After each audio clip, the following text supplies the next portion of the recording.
Vamos agora passar para o bloco Você Pergunta e nós respondemos consultando a Bíblia. A primeira pergunta é de Eugênio Batista. Ele faz a pergunta: o que é a Batalha do Armagedão? Já aconteceu ou vai acontecer e o que significa? Queremos dizer que esta palavra Armagedon se encontra no capítulo 16, versículo 16 do livro do Apocalipse. E os congregaram no lugar que em hebreu se chama Armagedon. E queremos dizer então que Armagedon é um local localizado ou centrado ao norte da Palestina. E o seu sentido, Armagedon, é Vale do Megido. Será o ponto central da batalha naquele grande dia do Deus Todo-Poderoso. Capítulo 16, versículo 14. Falando de ajuntamentos de espíritos demoníacos que vão levar os homens a se reunir, a se juntar numa batalha final contra Deus. E diz o texto: porque são espíritos de demônios que fazem prodígios, os quais vão ao encontro dos reis de todo o mundo para os congregar para a batalha naquele grande dia do Deus Todo-Poderoso. Então esta batalha não se travou, vai se travar logo no final do período da grande tribulação. A igreja arrebatada, ao encontro do Senhor nos ares, começará a reinar na terra o anticristo, mencionado no capítulo 2 da segunda carta aos Tessalonicenses. Ele é chamado o iníquo, o anticristo, e vai querer assumir o posto, o lugar de Deus, sentando-se no trono de Deus, como se fosse o próprio Deus, aqui na terra, na cidade de Jerusalém. Então essa batalha será travada perto do fim da tribulação e acabará quando Cristo voltar para destruir os ímpios e para libertar o seu povo, o povo judeu, e para inaugurar o seu reino messiânico.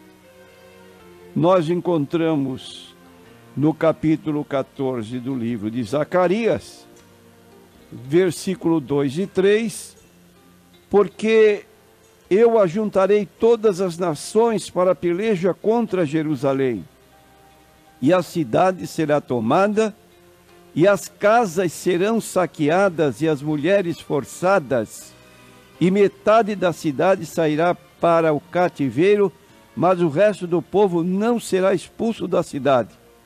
E o Senhor sairá e pelejará contra estas nações, como pelejou no dia da batalha. E naquele dia estarão os seus pés sobre o Monte das Oliveiras, que está defronte de Jerusalém, para o oriente, e o Monte das Oliveiras será fendido pelo meio, para o oriente e para o ocidente, e a metade do monte se apartará para o norte e outra metade para o sul.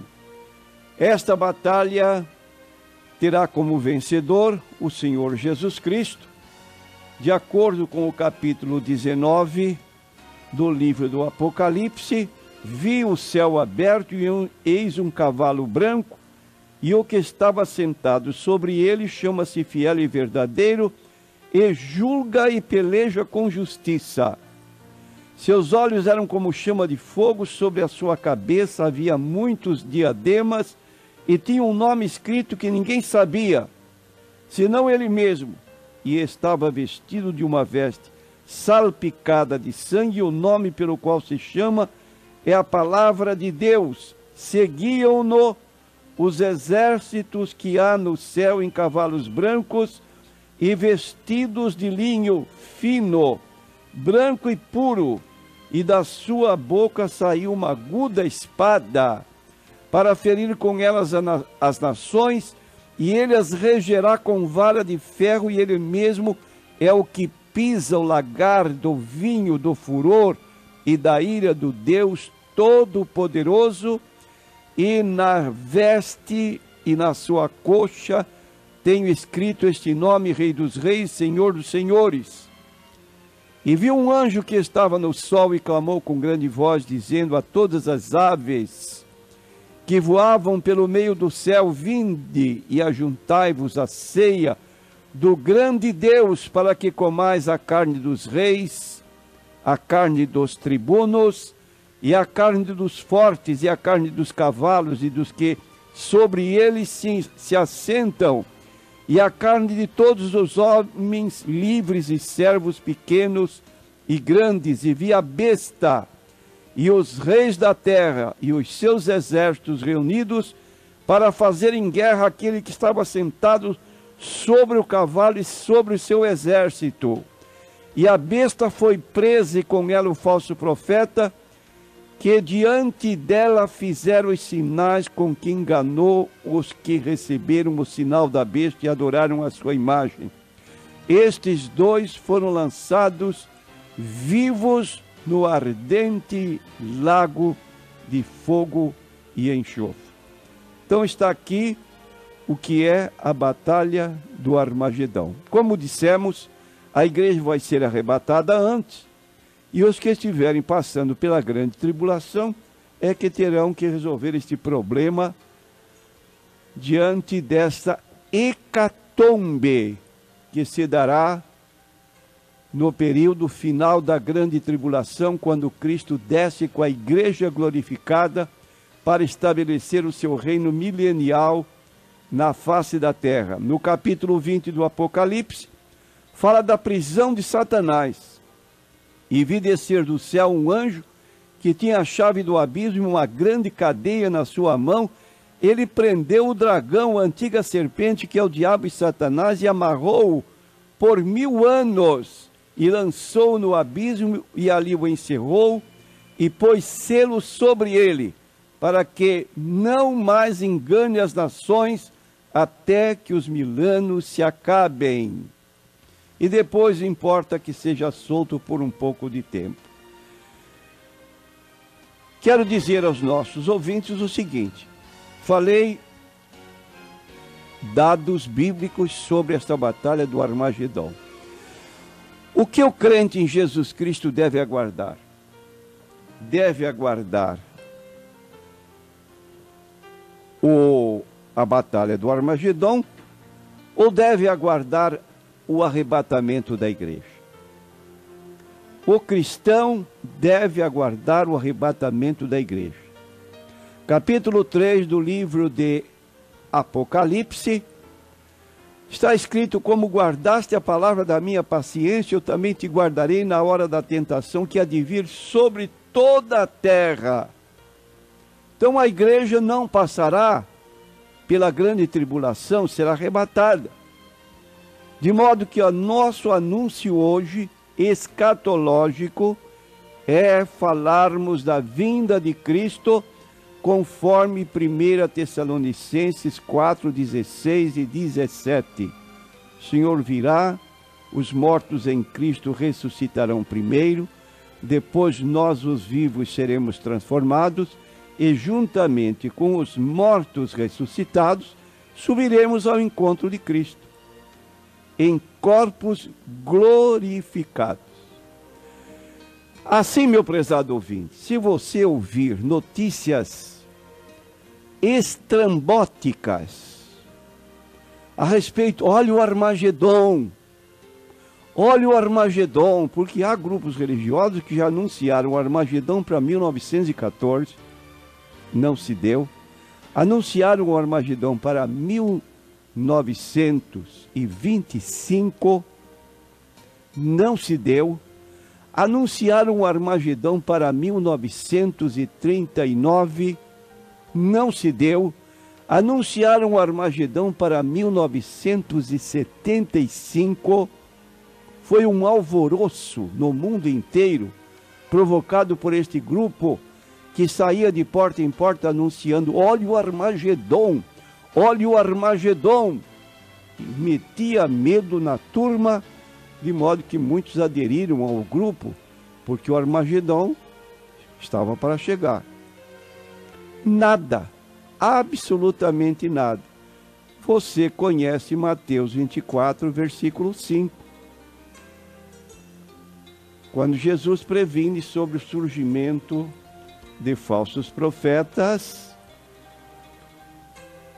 que iriam fazer milagres no sentido de alterar a Bíblia Sagrada, dando dados que a Bíblia não traz, e aí enganariam muitas pessoas.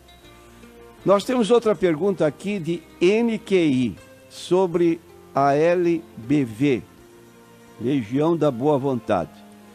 Diz esta legião para não odiarmos Satanás, porque ele é uma criação divina. Então a pergunta é esta. Quero dizer que, na verdade, existe um poema de Alziro Zarur com o título Mensagem de Jesus para os Sobreviventes. Nesse livro, chamado Mensagem de Jesus para os Sobreviventes, na páginas 29 e 31, há um poema dedicado ao irmão Satanás. O título é Poema do Irmão Satanás. Um dia eu fui com meus irmãos à igreja e um padre perturbou a minha paz. Ele falou de um certo Satanás que as almas brutaliza e mercadeja, mas falou com uma raiva tão bravia do diabo vil, com um coração de pau, que eu perguntei à minha avó Maria: será que o diabo é mesmo assim tão mau? Mais tarde, eu li a Bíblia de manhã, e são 66 livros ou partes, para surpreender todas as artes daquele infernalíssimo Satã. Se Deus sempre é perfeito no que faz e nada do que fez ao mal destina, por que odiarmos nós a Satanás se ele também é criação divina? E se Jesus nos veio esclarecer que amássemos até o inimigo, por que não transformar num bom amigo a Satanás, em vez de o combater? Amigos meus, oremos por Satã, amemo-lo de todo o coração e respondamos sempre com o perdão aos males que nos faça hoje e amanhã. Então, quero dizer que este poema, dedicado ao irmão de Alziro Zarur, irmão dele, chamado Satanás, é pessoa espiritual sobre quem a Bíblia nos previne muito seriamente. Na verdade, Deus não criou Satanás. Deus não criou o diabo. Ele criou um anjo de muito fulgor, de muita autoridade, um querubim, chamado Lúcifer, que significa portador de luz. Mas este anjo era tão potente, tão belo, que um dia ele imaginou subir e tornar-se igual a Deus. Está no livro de Ezequiel 28, 14 e 16, e no livro de Isaías 14, versículo 12 e 14. Ora, ele foi destronado, lançado por terra, e hoje a sua missão, segundo as palavras de Jesus, em João capítulo 10, versículo 2, é matar, roubar e destruir. Você se faria amigo de um criminoso que tem como intenção matar, roubar e destruir? Certamente que não. É perigosíssimo. Pois é isso que o senhor Alziro Zarur está dizendo. 1 Pedro capítulo 5, versículo 8 diz: o diabo, vosso adversário. Ele não é um amigo, ele é um adversário. Ele anda de redor de vós, procurando a quem possa tragar. Então, hoje, temos que ter cautela contra ele. Por isso, Jesus advertiu, Mateus 26, 41, orai e vigiai para que não entreis em tentação. Deixa eu mostrar para você o que diz o capítulo 28 do livro de Ezequiel, versículo 14. Diz assim: Tu eras querubim ungido para proteger e te estabeleci. No monte santo de Deus estavas, no meio das pedras afogueadas andavas. Perfeito eras nos teus caminhos, desde o dia em que foste criado, até que se achou iniquidade em ti. Aí está, até que se achou iniquidade em ti. Tiago, por sua vez, no capítulo 4, versículo 7, diz: Resisti ao diabo, e ele fugirá de vós. Certamente que este poema de Alzira Zaror é um tipo jocoso, desrespeitoso de falar do diabo, porque o espiritismo em todos os seus grupos, e a LBV é uma entidade espírita, não admite a existência do diabo. Diz Allan Kardec que o diabo é a soma das maldades humanas, uma personificação e não uma personalidade. E nós admitimos, à luz da Bíblia Sagrada, que ao contrário, o diabo é uma personalidade que um dia vai ser jogado no inferno. Capítulo 20 do Apocalipse, versículo 10, e o diabo que os enganava foi lançado no lago de fogo, onde estão a besta e o falso profeta, e de dia e de noite serão atormentados para todo sempre. Cuidado, vigie e ore para que você tenha vitória e possa então ser um vencedor contra este inimigo.